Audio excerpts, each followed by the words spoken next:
জয় শ্রীহরি, শ্রী বিষ্ণু নারায়ণ।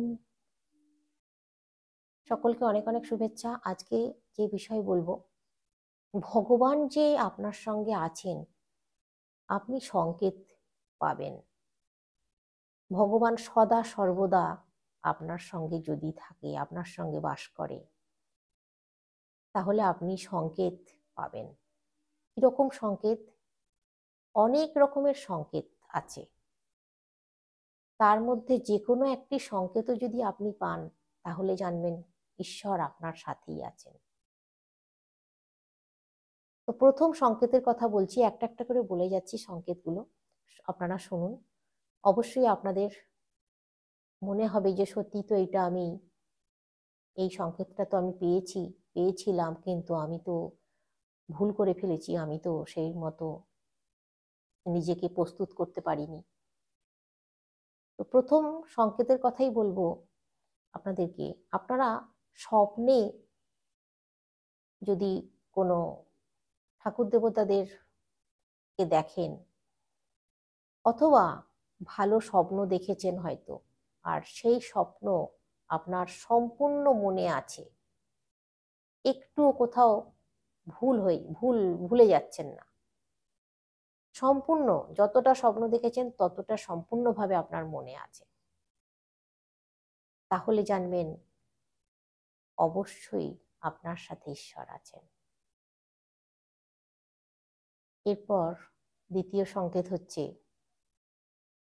ভগবানের যখন আপনারা পুজো করেন, তখন যদি ধূপ জ্বালিয়েছেন, তো তো সেই ধূপের ধোঁয়া যদি কোনো আকৃতি নেয়, ঠাকুরের আকৃতি, ভগবানের আকৃতি নেয়, অথবা গোল গোল হয়ে ঘুরে ভগবানের যেদিকে আপনার ঠাকুর দেবতা রাখা আছে, সেই ঠাকুর দেবতার দিকেই ধোঁয়াটা যাচ্ছে, এটাও কিন্তু শুভ সংকেত।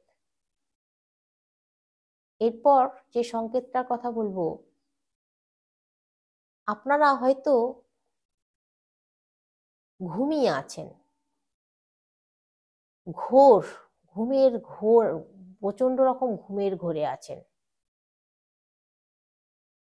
ঘুমের ঘুম ছাড়ছে না, কিন্তু হঠাৎ আপনারা দেখলেন যে ভোর 3:30 থেকে 4:30 মধ্যে আপনাদের সম্পূর্ণভাবে চোখ খুলে গেল, একেবারে সম্পূর্ণভাবে। আপনাদের আর আর ওই যে অত ঘুমের ঘোর, অত ঘুমিয়েছিলেন, সেই ঘুম আর নেই, কোথায় উবে গেছে, সম্পূর্ণভাবে আপনারা চোখ মেলে ফেলেছেন। উঠে পড়ার জন্য আর শুয়ে থাকতে ইচ্ছা করছে না, উঠে পড়তে ইচ্ছা করছে বিছানা ছেড়ে, এটাও কিন্তু শুভ সংকেত। ব্রহ্ম মুহূর্ত বলা হয়।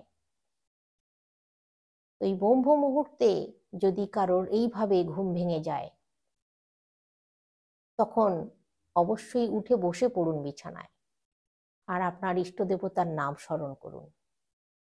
আপনার ইষ্ট দেবতা যদি আপনার জানা না থাকে, ভগবান নারায়ণের নাম জপ করুন। তারপর সম্পূর্ণভাবে উঠে পড়ে ভগবানকে প্রণাম করে বিছানা ছেড়ে উঠে পড়ুন। উঠে পড়ে নিজেদের কাজ শুরু করে দিন। দেখবেন আপনার জীবন মঙ্গলময় হয়ে উঠবে, আপনার জীবন ধন্য হয়ে যাবে। তো এটা একরকম সংকেত গেল। এরপর যে সংকেতটার কথা বলবো, আপনি হয়তো কোনো সিদ্ধান্ত নিয়েছেন, সেই সিদ্ধান্ত আপনার সঠিক হয়ে গেল, এটাও কিন্তু খুব ভালো সংকেত। জানবেন ঈশ্বর আপনার সঙ্গে আছেন বলেই আপনার সিদ্ধান্ত একটুও ভুল হয়নি, সিদ্ধান্ত সঠিক নিয়েছেন একদম। এরপর যেটা বলবো, আপনার শত কষ্ট হওয়া সত্ত্বেও আপনার মন অন্যের জন্য, অন্যের ভালোর জন্য, মানে আপনি চাইছেন অন্যের ভালো হোক, আপনার আপনার কিন্তু কষ্ট, তবু আপনার মন চাইছে না যে কারোর ক্ষতি হোক, এটাও কিন্তু খুব ভালো শুভ সংকেত, ঈশ্বরেরই দেওয়া। আপনার মন কোনো মতেই চাইবে না, কারোর ক্ষতি চাইবে না। আপনি পুজো করছেন, হয়তো আপনি পুজো করছেন, পুজোর সময় আপনার বাড়িতে হঠাৎ কেউ এলো, আপনাকে হয়তো কিছু দেওয়ার জন্য এলো। খুব ভালো, ঈশ্বরই তাকে নিয়ে এসেছেন। আপনার পুজোয় ভগবান সন্তুষ্ট, তাই আপনার সঙ্গে এরকম ঘটনা ঘটেছে। এটাও খুব ভালো সংকেত। অবশ্যই কিন্তু ঈশ্বরের কাছে প্রার্থনা করুন, আপনার প্রার্থনা ঈশ্বর শুনবেন, যেহেতু উনি আপনার পুজোয় সন্তুষ্ট হয়েছেন।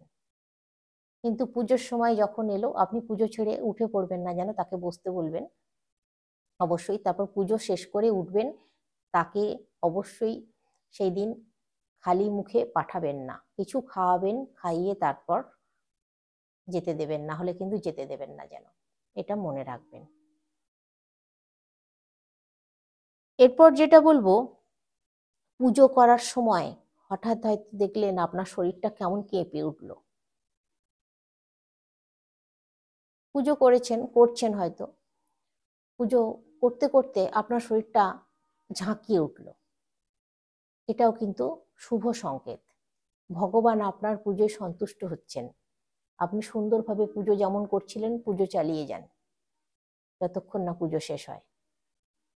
যেমন ভাবে পুজো করছেন, যেমন ভাবে ভগবানকে ডাকছেন, যেমন ভাবে প্রণাম করছেন, তেমন ভাবেই কিন্তু করে যান।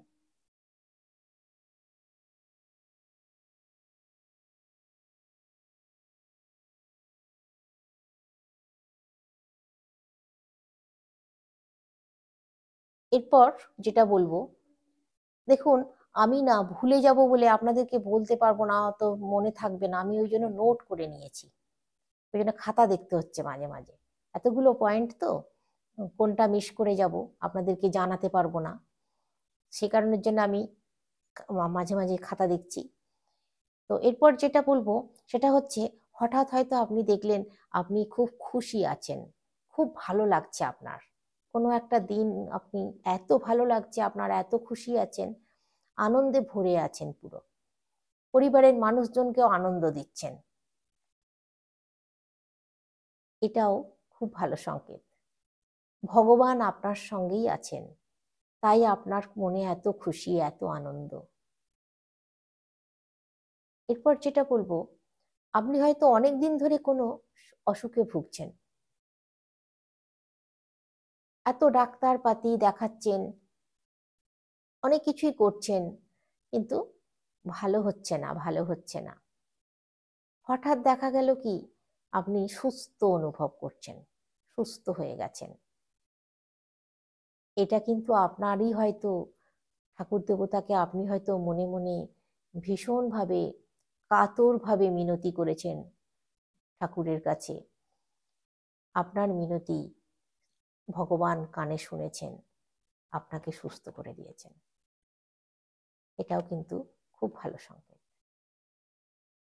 অবশ্যই কিন্তু আপনি সুস্থ হয়ে গেছেন, অবশ্যই আপনি ভগবানের নাম জপ যেরকম ভাবে করছিলেন করে যাবেন, ভগবানের পুজো করে যাবেন, পারলে কোনো তীর্থস্থানে ঘুরে আসবেন, পারলে কোনো কাছাকাছি আপনার যদি মন্দির থাকে, যে কোনো মন্দির, ভোলে বাবার মন্দির হতে পারে, ভগবান নারায়ণের মন্দির হতে পারে, রাধা কৃষ্ণর মন্দির হতে পারে, ভগবান শিবের মন্দির হতে পারে, লক্ষ্মী নারায়ণের মন্দির হতে পারে, আপনারা যে মন্দির আপনার বাড়ির কাছে আছে সেই মন্দিরে গিয়ে খালি পায়ে যাবেন, গিয়ে পুজো দিয়ে আসবেন, দেখবেন আপনার মঙ্গল হবে। আপনার আপনার তো শরীর ভালো হয়ে গেছে, পরিবারের লোকজনও কিন্তু ভালো থাকবে, সুস্থ থাকবে। আর আপনার কথা, আপনার ভগবান আপনার কথা শুনেছেন কানে, তাই বলছি আপনি ভুল করবেন না যেন, অবশ্যই এটা করুন, মন প্রাণ ভরে ঈশ্বরের ধ্যান করুন। তো আজকে ছিল এই বিষয়, আগামী দিনে আরো ভালো ভালো তথ্য নিয়ে আমি আসছি, আপনাদেরকে জানাবো সবকিছুই। আমি যা যা আমি মানে আমি সংগ্রহ করতে পারবো, আমি সমস্ত কিছু আপনাদেরকে জানাতে চাই, আপনাদের ভালোর জন্য, আপনাদের মঙ্গলের জন্য, আপনারা যাতে সুস্থ থাকেন, ভালো থাকেন, এটাই আমার মানে চাহিদা, এটাই আমার চাওয়া। আমি চাই প্রত্যেকের মঙ্গল সাধন হোক, আমার আমার দ্বারা একটু হলেও আপনারা উপকৃত হন, এটাই আমার ভগবানের কাছে প্রার্থনা। তাহলে আজকে আসছি, সকলে অনেক অনেক সুস্থ থাকবেন, অনেক অনেক ভালো থাকবেন, শ্রী হরি শ্রী বিষ্ণু নারায়ণের কৃপায়।